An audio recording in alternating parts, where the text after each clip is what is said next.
Well, I imagine when we were all children, we had people we looked up to. And I remember growing up, my heroes will probably always be as a child, the 1968 Tigers.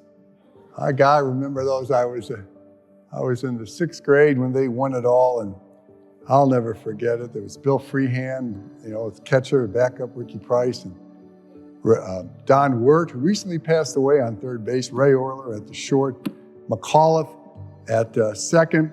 On the bench on the mound was Earl Wilson, Mickey Lolich, and Denny McLean. And then there was Norm Cash, Willie Horton, Al Kaline, Jimmy Northrup, pinch hitter Gates Brown, Mayo Smith in the dugout, and his assistant manager, Dick Trzaskowski. How'd that go? Pretty good? That's pretty good. You don't forget these. You don't forget the team, the winning team of your childhood. I'll never forget that team. But, we grow up and we realize athletes are human beings. I'm not going to regale you with the sad tale of Denny McLean. But nevertheless, it's normal. You look up to people. But as you grow up, you realize that your role models are really the people who helped you become the person that you are.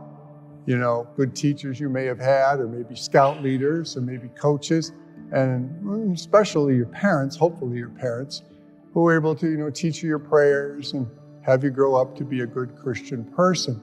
And that's all very important. Real role models.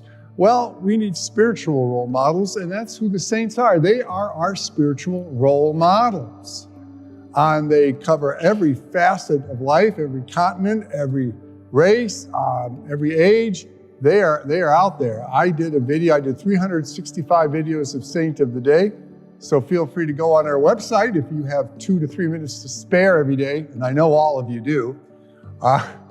If you actually click and for 3 minutes, get your Saint of the Day. Learn something about a saint that may inspire you to be a little bit more, as the scriptures would say, a little more humble, a little more compassionate, a little more merciful, a little more clean of heart, as the gospel says. These are the characteristics of the saints. And reading about, and you'll realize they live real, honest to God lives. They weren't coming out of the womb with a halo on their head. Many of them struggled. Many of them were sinners and then converted. So once you get to read about lots of the saints, you realize they're just like you and me. Except they were able to, by persisting in their faith, were able to overcome obstacles, just like we're called to overcome the obstacles of sin. So I commend to you the saints on the Saints of the Day as a good, solid role model. And I commend to you our daily Saint of the Day. But if you're not online, we'll hear something for you. Think about the saint you chose for your confirmation name. I hope you remember who that saint was. Look that saint up. You could go to the library and get out the encyclopedia and look that saint up and learn something about that saint and what inspired you to choose that saint so many, many years ago, and have you lived up to that saint's attributes?